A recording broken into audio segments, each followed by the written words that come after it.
There's a God they don't want you to fully understand. A God who exists in the thin line between sanity and madness. You might know him as the god of wine, but that's the PG version. The truth? He is the twice-born. He is the only god whose blood is a mix of cosmic lightning and human dirt. Think about this. Why was he born from a father's thigh? Why did his mother have to burn alive just to give him life? And most importantly, why was his very existence considered the greatest threat to the throne of Olympus? Today, we go beyond the grapevines. We enter the dark, bloody, and forbidden origin of Dionysus. If you think you've heard of drama, wait until you see how the king of gods committed a sin that nearly destroyed the universe. It started in Thebes, a city of stone and secrets. Semele was the daughter of a king, but she became the obsession of a god, Zeus, the thunder-bringer. But Zeus didn't come to her as a god. He came as a whisper, a shadow. Imagine loving someone you can never truly see. They met in the dead of night. For months, Semele lived in a fever dream. But here's the thing about the gods. They are jealous. And Zeus's wife, Hera, is the queen of jealousy. She didn't just want Semele dead. She wanted her to be the architect of her own destruction. Hera didn't use a blade. She used a question, a simple, poisonous doubt. Are you sure he's a god, or are you just a fool in love with a monster? That doubt is what started the fire that never went out. Semele made Zeus swear an oath by the river Styx, the one oath even a god cannot break. She said, "Show me your true face. No masks, no disguises." Zeus wept. For the first time in eternity, the king of heaven was powerless. He knew that for a mortal, seeing a god's true form is like standing inside a nuclear explosion, but the universe demands its due.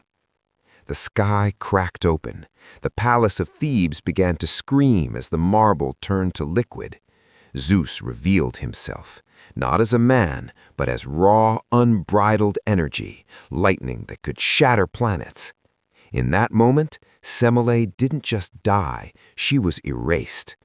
But as her body turned to ash, something miraculous happened, something that should have been impossible.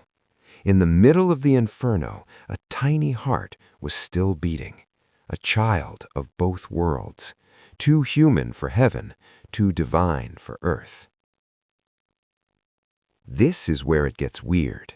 This is the part history books try to gloss over. Zeus didn't just save the baby, he cut his own flesh. He opened his thigh, a wound of divine gold, and he sewed the infant inside his own body. Why? Was he hiding him from Hera? Or was he trying to infuse the boy with more power? For months, the king of Olympus carried a bastard child inside him. When the time came, the wound opened, and Dionysus was born again.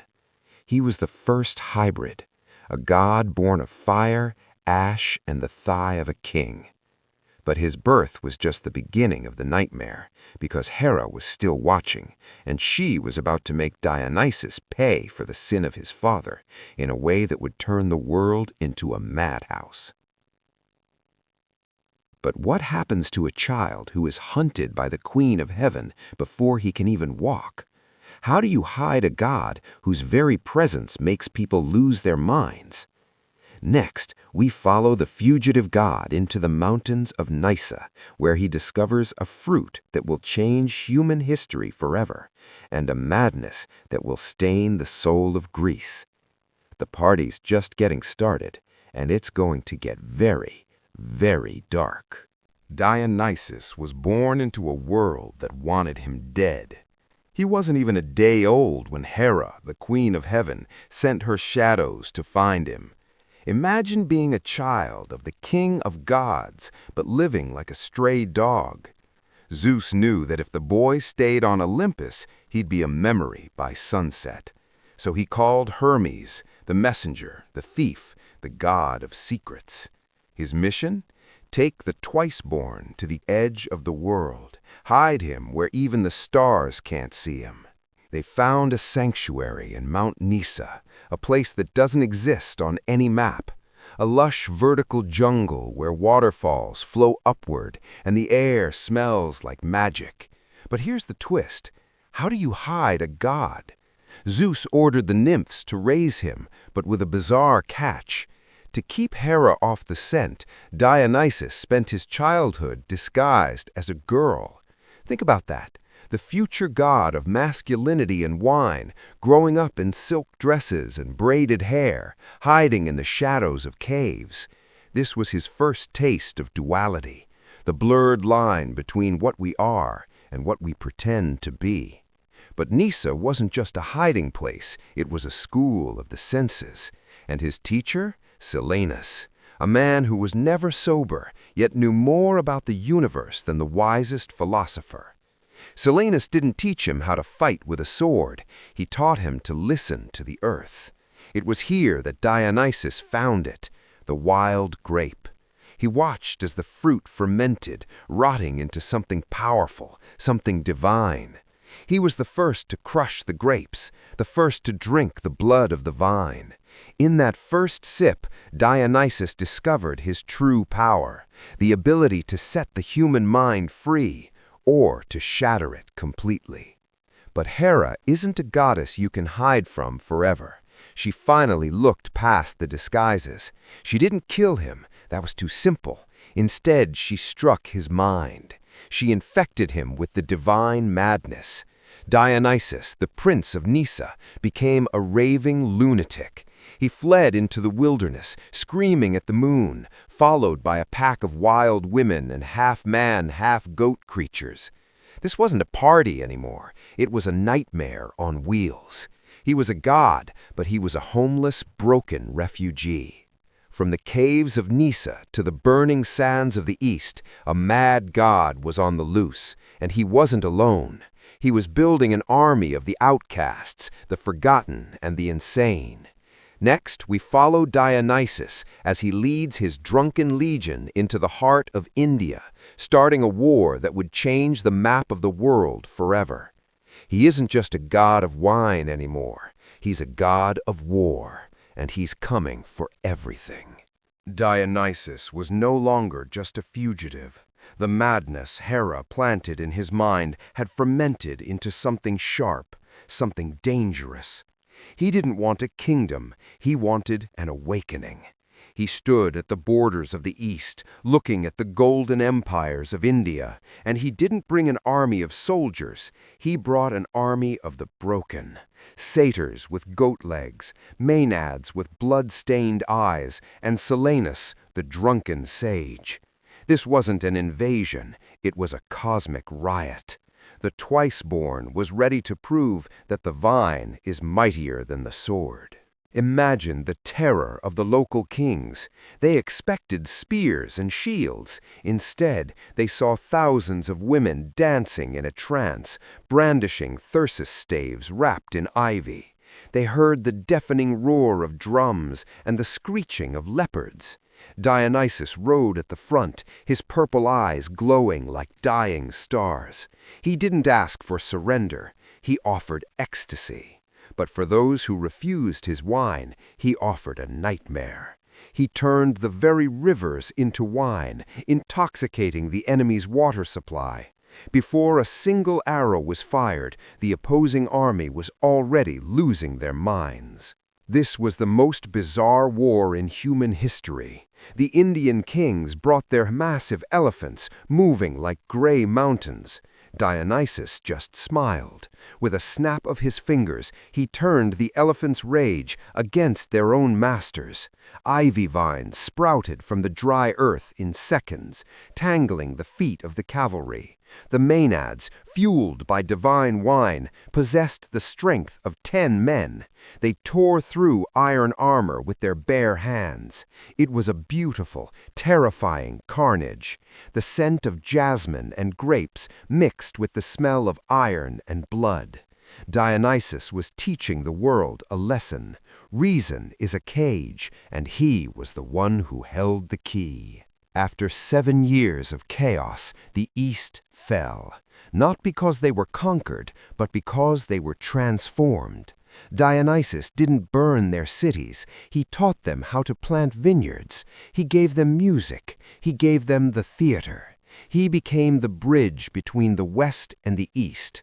But as he sat on his throne of ivy, covered in the dust of India, he realized something. The madness Hera gave him was no longer a curse, it was his greatest weapon. He was now powerful enough to challenge the very gods who had tried to erase him. The war in India was over, but the reckoning was just beginning. Dionysus had conquered the world, but he hadn't yet conquered his own past. He was heading back to Greece, back to his mother's grave, and back to the family that had abandoned him. And he wasn't coming back for a reunion. He was coming back for revenge.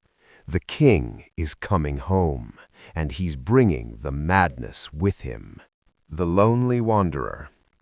After the dust of India had settled and the roar of his drunken armies had faded into a distant echo, Dionysus found himself standing alone on the jagged coastline of the Aegean.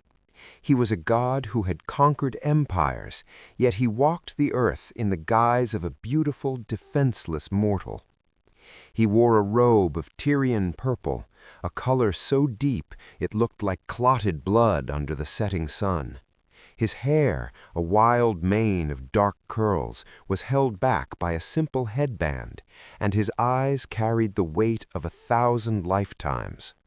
He wasn't looking for a war, he was looking for the soul of the sea.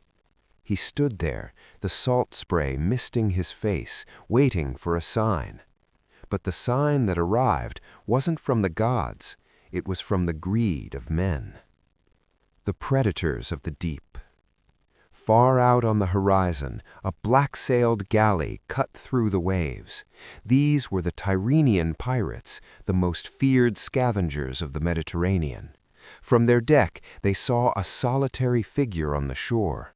To their eyes, he wasn't a deity, he was a walking chest of gold. They saw the shimmer of his purple silk and the grace of his posture. "A prince," the captain hissed, his voice like grinding stones. "A ransom that will buy us a kingdom."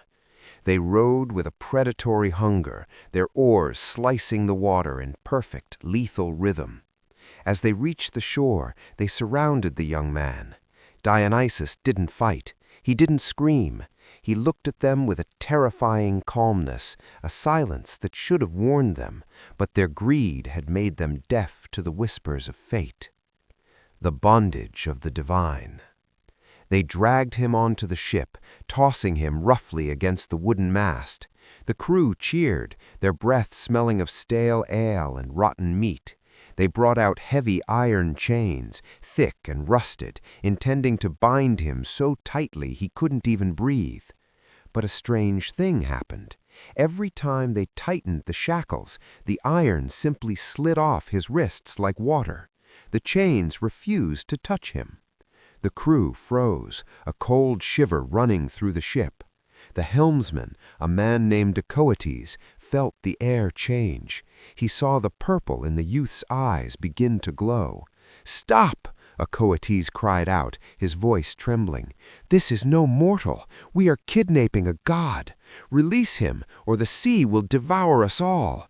But the captain laughed, striking Acoetes across the face. "A god? This is a boy. Pull the ropes, set the sails." The moment the sails caught the wind, the universe decided it had seen enough. The ship didn't move. It stopped dead in the water, as if frozen in ice. Then the wood began to groan, a deep organic sound like a forest breathing. From the cracks in the deck, tiny green shoots erupted. In seconds they turned into thick, muscular vines of ivy and grapevine. They climbed the mast, suffocating the black sails with vibrant green leaves. Clusters of dark, heavy grapes grew in the blink of an eye, dripping with juice that looked like liquid amethyst. The oars turned into living snakes, hissing at the rowers. The air, once salty and sharp, became thick with the suffocating sweet scent of fermenting wine. The pirates stared in horror as their vessel of war became a floating nightmare garden. The revelation of the beast. Dionysus stood up. He was no longer a defenseless youth. He grew in stature until he towered over the captain, his presence radiating a heat that made the air shimmer. "You wanted a prince," Dionysus whispered, his voice echoing from the bottom of the ocean, "but you found the king of madness." Suddenly, the shadows under the vines began to move. A massive, golden-eyed lion manifested out of the wine mist, standing on the prow, its roar shaking the very foundations of the ship. On the other side, a snarling leopard crouched, its claws digging into the wood. The god stood between the beasts, his ivy crown burning with a violet flame. The pirates, their minds snapping under the weight of the divine presence, lost all sense of reality. They saw the ocean not as water, but as a refuge from the terror on deck. The first dolphins. One by one, the pirates climbed the railing and hurled themselves into the dark waves, but the sea did not kill them. It transformed them. As they hit the water, their screams were muffled by the thickening of their skin. Their arms fused into their sides, turning into sleek gray fins. Their legs merged into powerful tails. Their noses elongated into snouts. The transformation was agonizing and absolute. They had entered the water as predators, but they emerged as dolphins, creatures destined to live between two worlds, forever following ships, forever seeking the forgiveness of the god they tried to chain. The surface of the Aegean boiled with their splashing, a chaotic dance of the newly cursed. The covenant with the helmsman. Silence returned to the ship, broken only by the sound of the waves hitting the hull. Acoetes, the helmsman, knelt in the middle of the vines, waiting for his death. Dionysus approached him, the lions vanishing back into the mist. The god reached out a hand, and the vines parted. "Stand up," Dionysus said, his voice now gentle, like the hum of a summer breeze. "You saw the truth when others chose blindness. You shall be my priest. You shall tell the world that the vine cannot be chained and the spirit cannot be imprisoned. Go to the shores of Naxos and tell them the god is coming." The ship, now a vessel of green and gold, turned toward the horizon, steered by a divine hand, carrying a message that would echo through the ages. Never mistake the silence of a god for weakness. The Call of the Horizon. After the nightmare at sea, Dionysus stood on the eastern shores, looking toward the sun as it rose over the mountains of India. He felt a pull, a destiny that demanded he carry his gift and his madness to the ends of the earth. He didn't march alone. Behind him was a legion that would have made the greatest kings of history tremble. An army of outcasts, of wild women known as maenads, and satyrs whose laughter was as sharp as their blades. They were not dressed in iron or bronze. They were draped in leopard skins and ivy. They didn't carry spears. They carried the thyrsus, a staff tipped with a pine cone, a symbol of life and intoxication. The crusade had begun, not to conquer territories, but to conquer the human soul.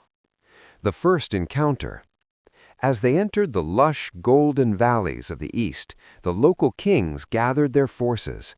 They saw a crowd of drunken dancers and thought they were a joke. "Who is this purple-eyed youth?" they sneered. "Does he think he can win a war with wine and music?" They brought out their war elephants, moving like gray mountains, and their cavalry, thousands of men on fine horses.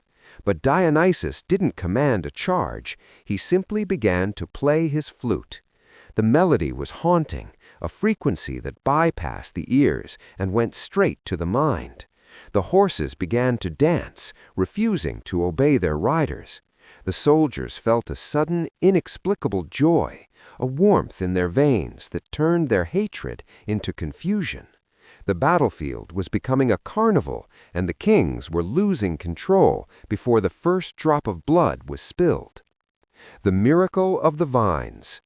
When the Indian armies finally tried to strike, the earth itself rose to defend its god. With a single gesture from Dionysus, the dry dust of the plains erupted into a green inferno.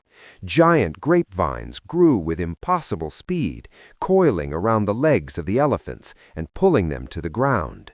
The ivy tangled the spokes of the chariots, rendering them useless. Then Dionysus performed the greatest miracle of the war. He touched the dry riverbeds, and instead of water, a flood of dark, sweet wine began to flow. The thirsty soldiers of the opposition drank, and as the alcohol hit their blood, the divine madness took hold. Friends couldn't recognize friends. The disciplined army dissolved into a mass of singing, weeping, and dancing men. The vine had done what no sword could ever do. The battle of hearts and minds. The Maenads, fueled by the presence of their god, became a force of nature. They didn't use shields. They moved with a fluid, lethal grace that left the enemy bewildered. They could tear through armor with their bare hands, their strength amplified by the ecstasy of the divine. Dionysus rode through the chaos on a chariot pulled by golden leopards, his ivy crown radiating a violet light that blinded those who dared to look directly at him. He wasn't just killing his enemies, he was rewriting their reality. He showed them visions of a world where there were no kings, no slaves, and no suffering, only the eternal dance and the juice of the grape. By the thousands, the soldiers of the East dropped their weapons and joined his procession, turning the war into a massive continental celebration. The 7-year reckoning. For 7 long years, Dionysus traversed the vast landscapes of the East. He reached the snowy peaks of the Himalayas and the burning sands of the southern plains. In every city he conquered, he left behind the secret of the vineyard. He taught them the art of irrigation, the rhythm of the drum, and the secrets of the theater. He became a god of the people, the one who broke the chains of rigid tradition. But as he stood at the edge of the Indus River, looking back at the empire he had transformed, he knew his work wasn't finished. He had mastered the East, but the ultimate test was waiting for him in the West. He was no longer the fugitive prince, he was a king of kings, and it was time to claim his rightful place on Olympus. The departure of the world conqueror. The crusade ended not with a treaty, but with a symphony. Dionysus gathered his millions of followers and began the long journey home. He brought with him exotic beasts, precious jewels, and the wisdom of a dozen cultures. He had unified the world under the banner of the vine. But as the shadows grew longer, he felt the cold gaze of Hera once again. She had watched his triumph with a burning hatred. He had survived her madness, he had survived the pirates, and he had survived the wars of the East. But as he approached the borders of Greece, he knew that his homecoming would be the bloodiest chapter of all. The god of wine was coming back to his birthplace, and he was bringing the fury of a world conquered with him. The return of the outcast. After years of wandering the East and mastering the mysteries of the sea, Dionysus finally turned his gaze toward home.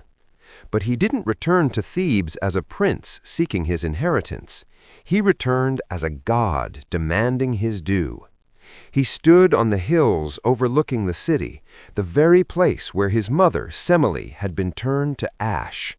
The air around him shimmered with a violet haze, and the scent of fermenting wine began to drift over the city walls like a sweet, suffocating cloud. He was no longer the frightened child sewn into a thigh. He was the king of ecstasy, and he was bringing a storm of madness to the house that had disowned him. The tyrant's arrogance. Thebes was now ruled by Pentheus, a young king who valued logic, order, and the cold steel of the sword above all else. When reports reached him of a foreign sorcerer leading a mob of screaming women into the mountains, Pentheus felt only contempt.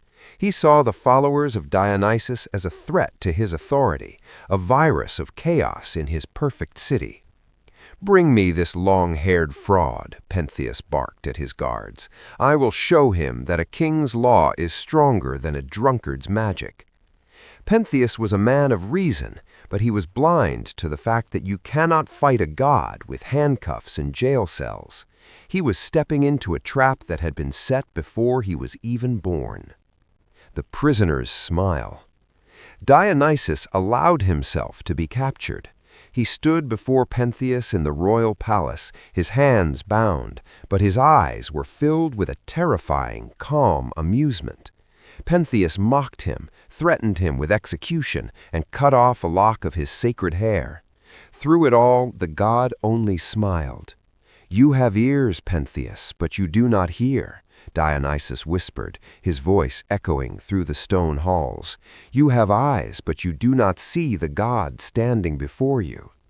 The moment Pentheus threw Dionysus into the dark dungeons, the earth began to shake.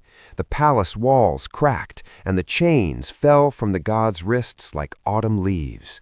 The dungeon didn't hold the god. It only contained his fury until it was ready to explode. The siren call of madness. Instead of destroying the city with lightning, Dionysus chose a more surgical revenge. He began to infect Pentheus's mind. He spoke to the king's deepest, darkest curiosities. "Don't you want to see what the women do in the mountains?" the god whispered, his voice now like silk. "Don't you want to see the forbidden rites?" Pentheus, the man of logic, found himself consumed by a voyeuristic obsession. Under the god's spell, the king dressed himself in women's clothes, a humiliating disguise, and followed Dionysus into the wild forests of Mount Cithaeron. The hunter had become the prey, led by the nose into a slaughterhouse by the very god he had tried to imprison. The ritual of blood. High in the mountains, Dionysus placed Pentheus at the top of a towering pine tree so he could watch the Maenads. But then the god's voice thundered through the woods. "Behold, I bring you the man who mocks my mysteries." The Maenads, driven into a divine frenzy, saw not a king, but a wild beast. Leading the pack was Agave, Pentheus's own mother. In her state of total intoxication and religious madness, she didn't recognize her son. She saw a mountain lion. The women swarmed the tree, tearing it from the earth with their bare hands. Pentheus screamed for mercy, calling out to his mother, but his voice was lost in the roar of the ecstatic crowd. The mother's awakening. The tragedy reached its peak when Agave returned to the gates of Thebes, dancing and singing, holding a trophy high in her hands. She thought she had killed a lion. But as the wine wore off and the divine madness faded, the fog in her mind cleared. She looked at the object in her hands and felt the world go cold. It wasn't a lion's head. It was the head of her son, Pentheus. Her screams shattered the morning silence of Thebes. Dionysus stood amidst the ruins of the royal family, his revenge complete.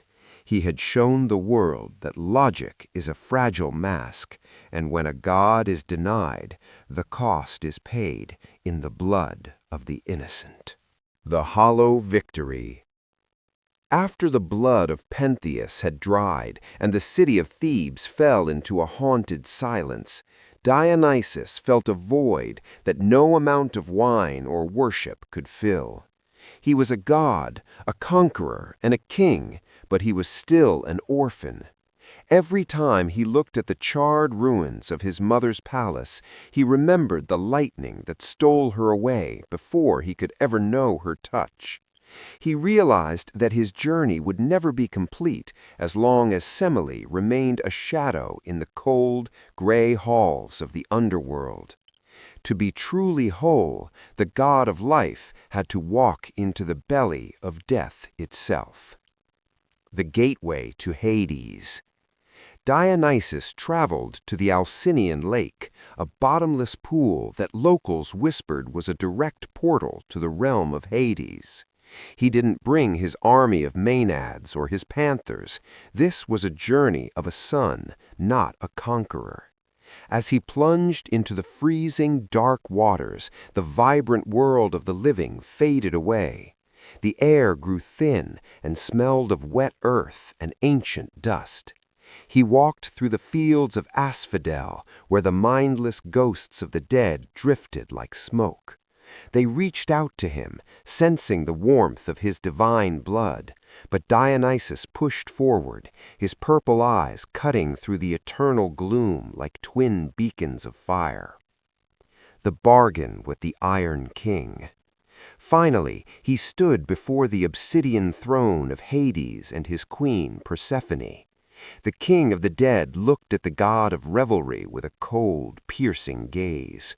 "Why does the Lord of the Vine come to the land of silence?" Hades boomed, his voice like grinding tectonic plates.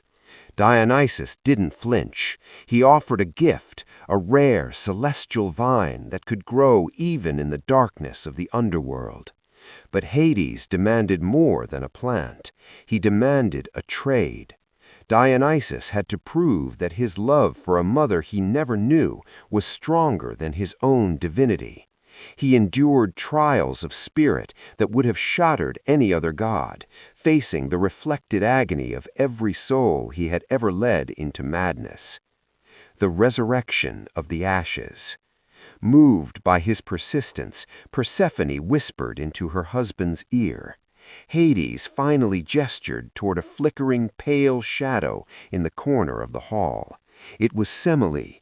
She was a frail wisp of a soul, barely remembering the fire that had consumed her. Dionysus approached her, his presence radiating a golden, life-giving heat. As he took her hand, the gray shadow began to color. The life force of the twice-born flowed into her, stitching her soul back together, just as Zeus had once stitched his body into his thigh. The ashes of Thebes were being reborn in the heart of hell. The ascension to Olympus. Dionysus led his mother out of the darkness and back into the light of the sun. But he didn't stop at the mortal realm. He carried her up the winding paths of Mount Olympus, past the shocked gazes of the other gods. He demanded a seat for her among the immortals. Under his touch, Semele was transformed into the goddess Thyone. Even Hera stood silent, realizing that Dionysus had done the impossible. He had conquered death itself. The bastard son and the scorched queen were now the most powerful duo in heaven, proving that love is the only thing more intoxicating than wine. The lost mentor. Even as a god on Olympus, Dionysus never forgot the ones who raised him in the wild. One afternoon, his old, drunken mentor, Silenus, went missing. Having wandered off in a wine-induced stupor, Silenus found himself lost in the rose gardens of King Midas of Phrygia. Instead of punishing the intruder, Midas recognized the old satyr's divinity and treated him with 10 days of lavish feasting and music. When Midas finally returned Silenus to Dionysus, the god was moved by the king's hospitality. "Ask for any reward," Dionysus promised, his purple eyes gleaming with a dangerous generosity, "and it shall be yours." The fatal wish. Midas, a man consumed by the desire for status and wealth, didn't hesitate. He didn't ask for wisdom or a long life. He looked at the god and said, "Grant that everything I touch shall turn into glittering gold." Dionysus felt a pang of sorrow. He knew the weight of such a curse, but a god's word is law. "Thy wish is granted," the god whispered. As Dionysus disappeared into a swirl of purple mist, Midas reached out and touched an oak branch. Instantly, the living wood hardened into cold, heavy yellow gold. The king laughed, thinking he had become the most powerful man on earth. He was now the master of the world's ultimate treasure, but he had forgotten that life itself is not made of metal. The golden prison. The joy turned into horror during the victory feast. Midas reached for a piece of bread, and it shattered like glass into a golden nugget. He tried to drink wine, the gift of Dionysus, but as the liquid touched his lips, it turned into molten gold, nearly choking him. Hunger and thirst began to gnaw at the king. The ultimate tragedy struck when his beloved daughter ran to comfort him. As Midas hugged her, her warm skin turned into cold, lifeless statue metal. He stood in a palace of unimaginable wealth, surrounded by golden food and a golden child, realizing that he was the poorest man in existence. He was starving in a tomb of his own making. The mercy of the vine. Desperate and weeping, Midas cried out to the heavens, begging Dionysus to take back the golden touch. The god, ever the master of transformation and second chances, appeared before the broken king. "Go to the river Pactolus," Dionysus commanded. "Wash your hands in its waters, and your greed will be washed away." Midas ran to the river and plunged his hands into the flow. The golden power bled out of his skin, turning the river sands into sparkling gold, a mark that remains to this day. His daughter returned to flesh and blood, and Midas, once a greedy tyrant, became a humble follower of the wild. The lesson of the god. Dionysus watched from the shadows as the king embraced his daughter. This was the true power of the twice-born god, not just the ability to give, but the ability to teach through chaos. He had shown Midas that the simplest things, a cup of water or the touch of a child, are more precious than all the gold in the universe. With a satisfied smile, Dionysus turned back toward the mountains. His journey was nearing its final peak. He had mastered death, war, and greed. Now he was ready to give the world his final and most enduring gift, the magic of the mask and the birth of the theater. The birth of the mask. After mastering the world and the underworld, Dionysus realized that humanity needed something more than just wine to survive their pain. They needed a mirror for their souls. He arrived in the city of Athens, not as a conqueror, but as a teacher. He introduced a new kind of festival, the Great Dionysia.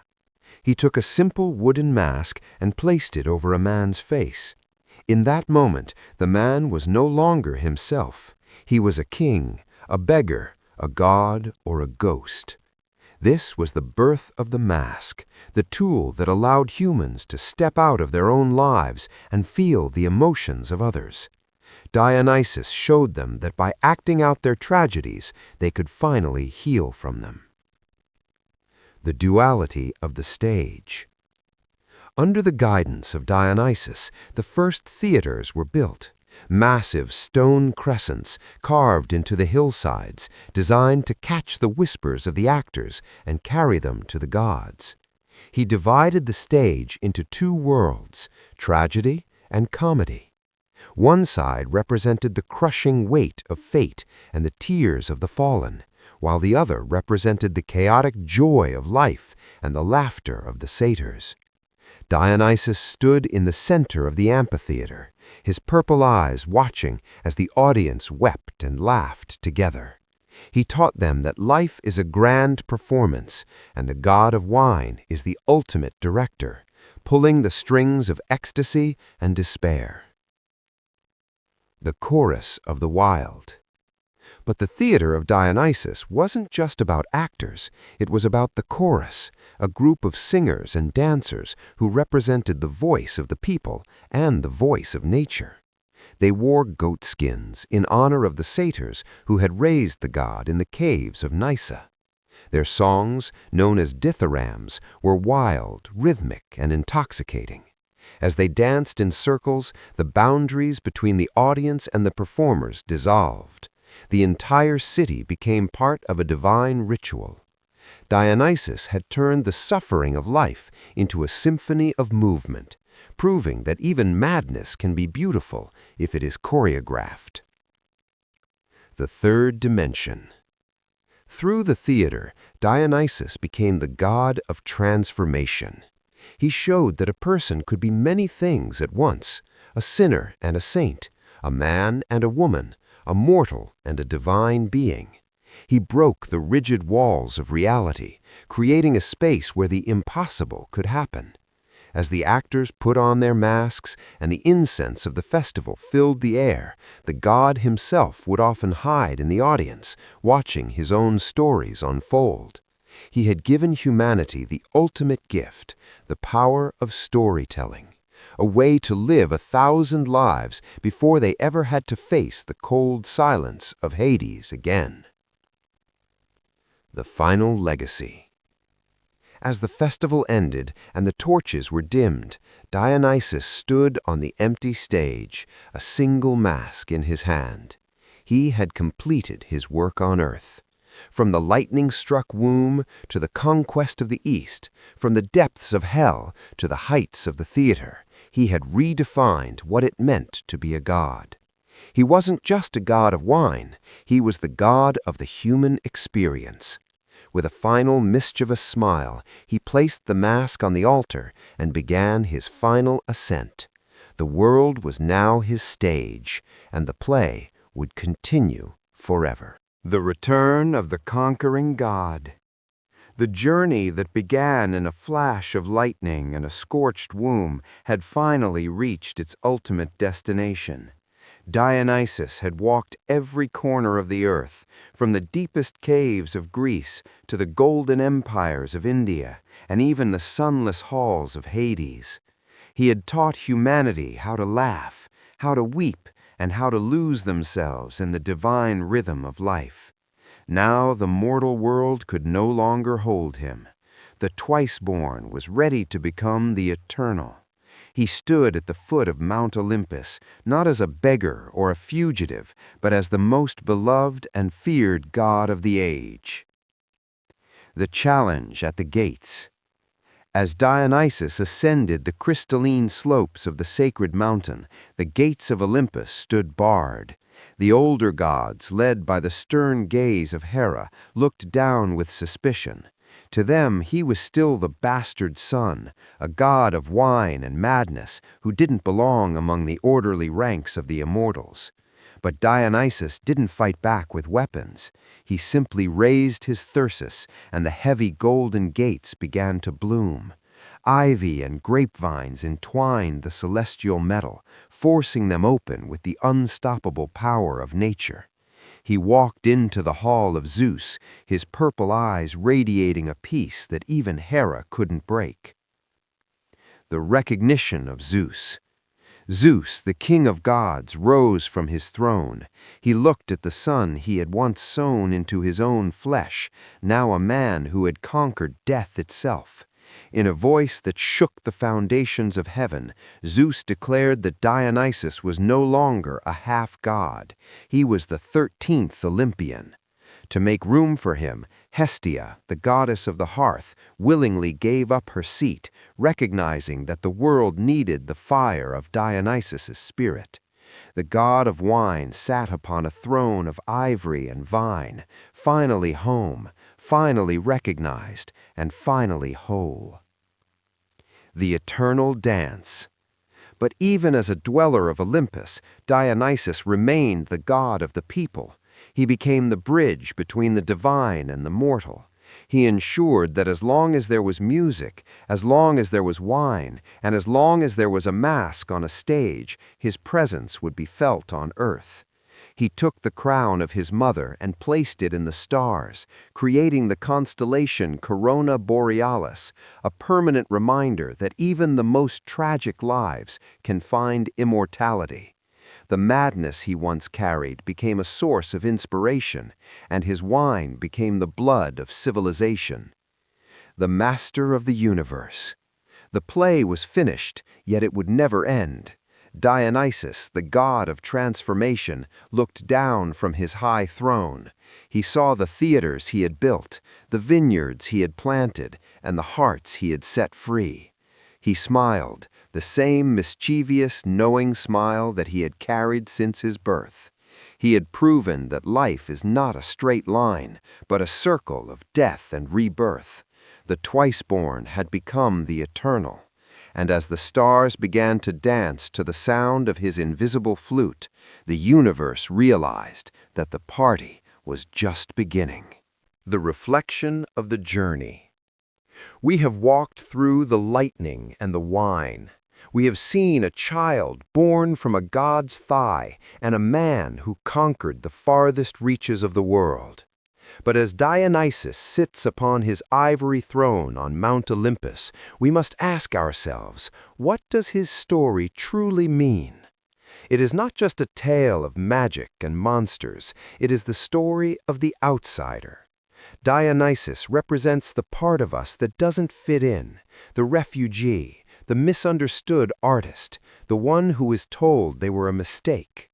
By rising from the ashes of his mother's death to the heights of heaven, he proved that our greatest traumas can become our greatest powers. He didn't just survive his madness, he wore it as a crown.